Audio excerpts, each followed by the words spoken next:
he was like a god walking amongst mere mortals. He had a voice that could make a Wolverine purr, and suits so fine they make Mr. Grant look tacky. In other words, Will Bailey was the bomb. Man, I look good. Really good. Hey everyone! Come see how good I look!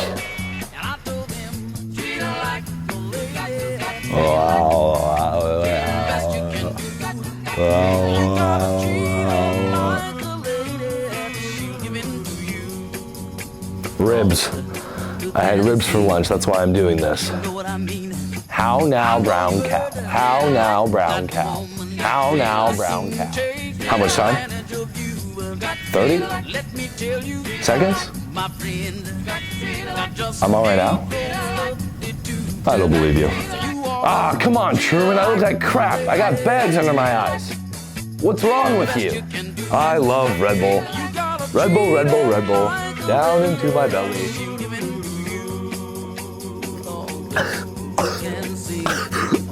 Ow, ow, ow, ow. Oh my gosh, Truman, I was just daydreaming the best intro to the Oli Way show. Let me guess, Anchorman again? Anyways, welcome to Season 6, Episode 3 of the Oli Way show.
Excuse me, bro.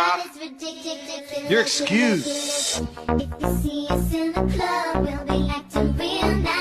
And I'm not your bra.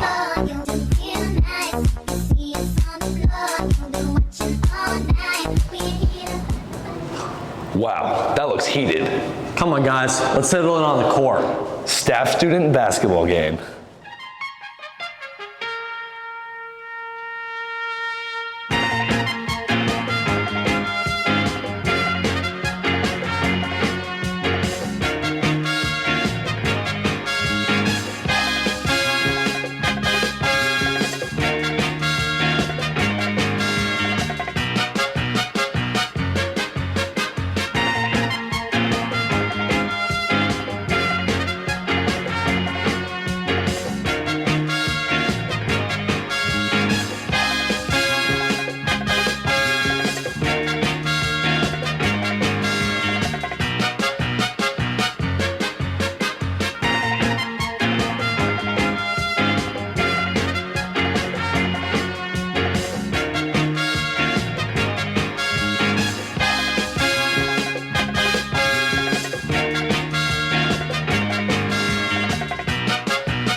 On December 9th, our ASB put on a student versus staff basketball game.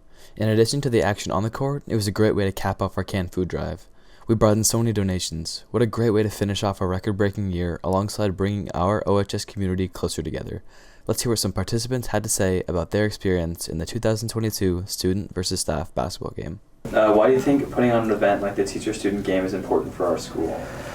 I think it was an opportunity for staff and students to interact together and just have fun. I think it lets the students see that the teachers are real people. I think it's a good way to get students and teachers to connect outside the classroom? I think it's important just because like uniting our school is really important, especially like after COVID. My favorite part of the whole experience was probably listening to the teachers trash talk the students. I thought that was really funny. It was also kind of cool to be a part of a team with teachers that, you know, we don't have the relationship of maybe hanging out and playing together, so it gave me a chance to do that. I got to sit on the scoreboard side, so it was really fun for me to see the whole student section. It was really fun for me to see teachers that like we wouldn't really expect play basketball come out and have a blast. I hope that students realize that school can be a fun place and that we have really awesome teachers and staff at the school. I hope they can sense a little bit more community in the school, and again to see teachers in a different light, and for teachers to see students in a different light too, and that interaction is really important. I would say that just like giving students the chance to think outside the box and start something new, maybe even start a tradition at this school because it's so old, I think is just really important. So if this becomes a tradition, I would say I want it to become like more of a competitive aspect. I want the students to like go win. I want them to go practice and get ready and make it a big thing every year. The 2 weeks of the canned food drive, I spent every day in the ASB office, you know, counting money and cans and stuff for the canned food drive, and it was really stressful. But then when we had this game, it was just super cool to see everyone there, and it was a good sense of community to end 2 very stressful weeks.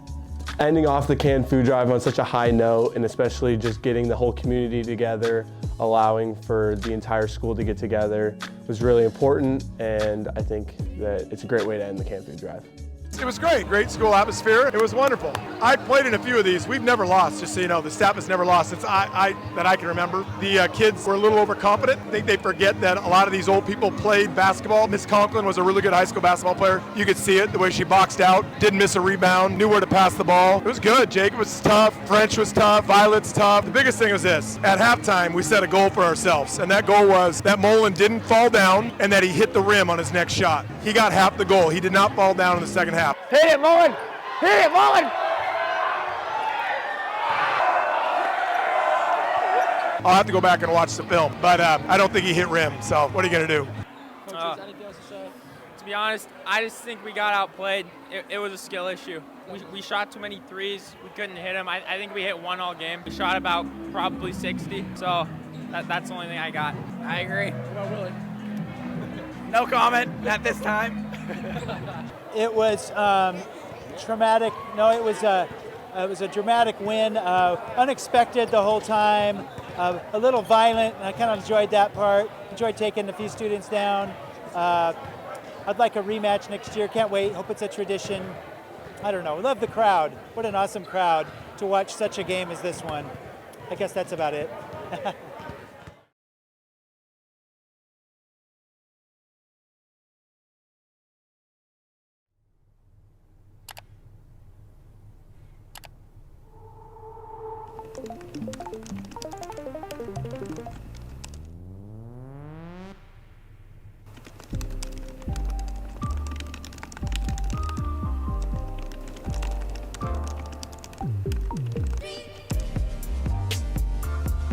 In our next segment, we will be diving into the exciting world of artificial intelligence and natural language processing with ChatGPT.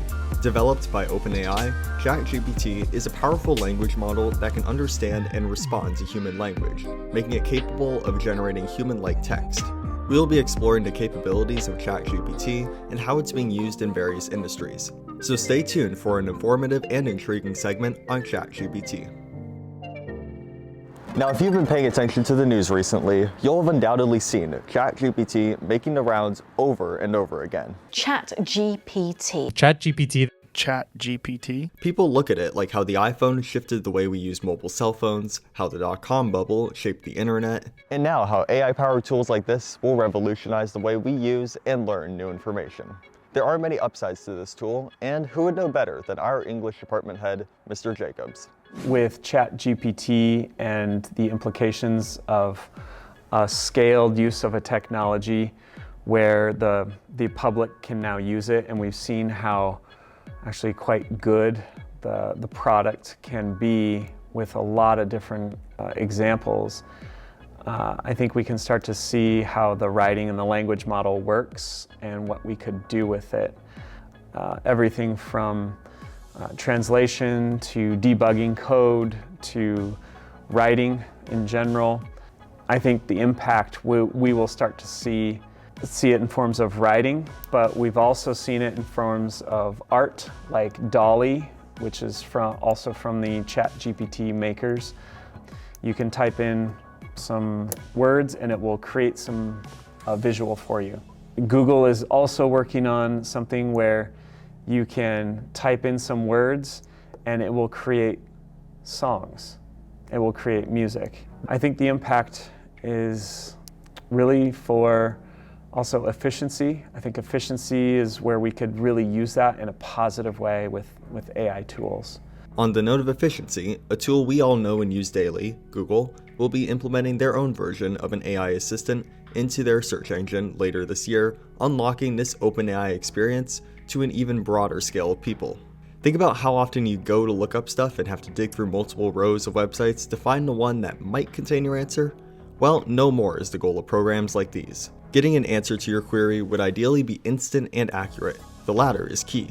Microsoft, who had previously invested in OpenAI, is currently running a similar type of experience on Bing right now that you're able to use and test, even if it's clearly not fully developed yet. Development takes time, and this raises the question of what downsides and other problems might we run into as this is being tested. I think some possible dangers of relying solely on specifically ChatGPT is that ChatGPT is not completely accurate. So you ask it to write something, let's say historical, it can spew out some really heavy misinformation, and that needs to be fact-checked. So relying on an AI tool that's, I would say, largely unproven right now by the scale of humanity, I think it needs to be carefully tested for not months, but years to see what it is.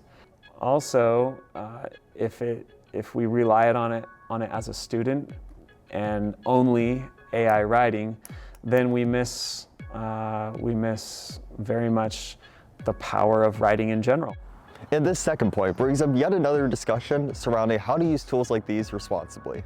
One teacher who's done a particularly notable job of implementing this into the classroom is Mr. Myers. I also use ChatGPT, though, specifically in our winter production, #LoveHate, because I wanted to modernize Shakespeare's script and maybe throw in some new speeches. ChatGPT just was like, boom, there's 20 lines of pretty good Shakespearean text that I would have to go back through and rework. So I think that's the big thing with ChatGPT, is that it's not human. And so when I've talked to students about it, because I talked to the cast about it specifically about in #LoveHate, we talked a lot about the usage of AI and how, like, I would put something in and then I would have to wrestle with it, or I would like find 3 or 4 different options from 3 or 4 different prompts that were around the same thing, and then I would take it and mash it together. So I'm really hoping to illustrate to them that you can't just take a product, copy paste. I wish that we could teach students how to use ChatGPT in the classroom. When calculators were first like personal and you could carry one, teachers resisted because they wanted, it was against the thing that they had always done, which is like math by hand. And I think ChatGPT does that for writing, right? As now we teach like proper use of the calculator, we need to be able to teach students how to properly use this tool. But one thing that I wish I could do is, like, students struggle to write an introduction in an essay. So what if I gave them the prompt and I told ChatGPT to write 5 different introductions? So introduction paragraphs, and then I gave those 5 to the students. And now instead of having to scramble to write their own introduction, they're looking at a decent piece of text that is an example, and they could pick and choose. I know it sounds like plagiarism, but they could take these different ideas and help generate their own writing from it. I think what ChatGPT does is it creates a conversational tool that's better than an algorithmic Google search, because Google searches are based on ads now. But ChatGPT is just question, answer, question, answer, question, answer. And it is wrong sometimes, so you do have to fact check it, and you do have to look at the answer. If you just copy paste, you're gonna be in trouble. But yeah, it's a tool that I think if we could teach students how to use it responsibly, we should be teaching them how to use it responsibly. So we do have some tools at our disposal. And right now, first and foremost, is we use Turnitin.com as a tool to check for plagiarism. We have it in the English department, and some other departments do use that. And Turnitin.com also is ready to release a tool within their system that we're going to use to detect AI writing. So if you use ChatGPT, you have it submitted through Turnitin.com, we'll be able to detect that. As teachers and students, we will need to figure out how to adapt and make the most out of these services to ultimately benefit our learning. This is a reminder that we'd be doing ourselves a disservice to ignore this category as a whole. So let's embrace it and adapt, as one day it'll be as universally used as this. Valentine's Day is coming up. And to get in the spirit, we'll be asking students around our campus about the holiday.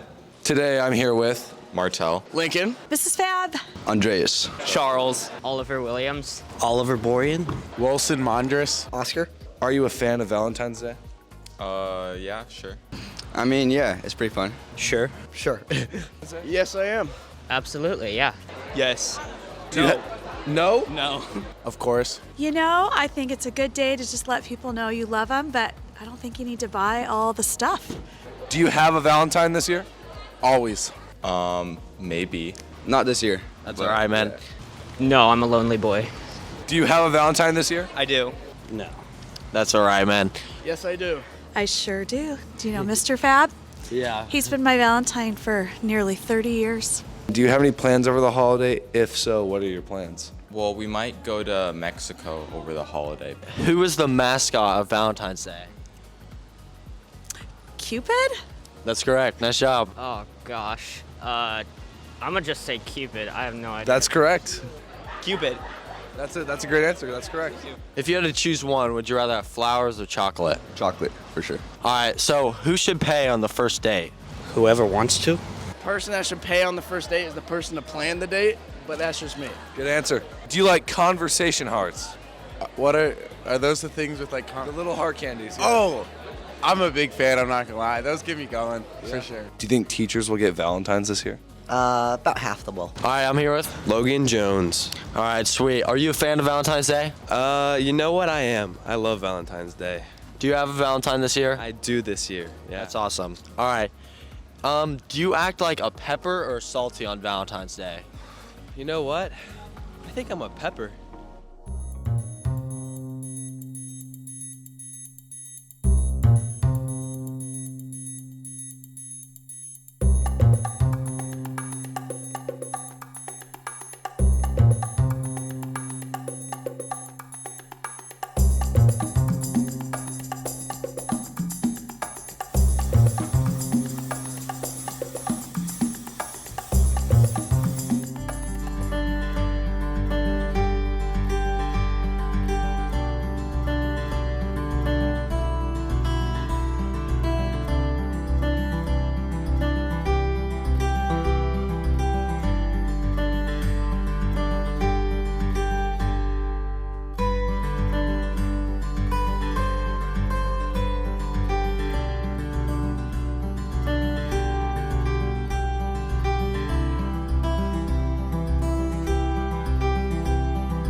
Thanks for watching this episode of the Ole Way Show.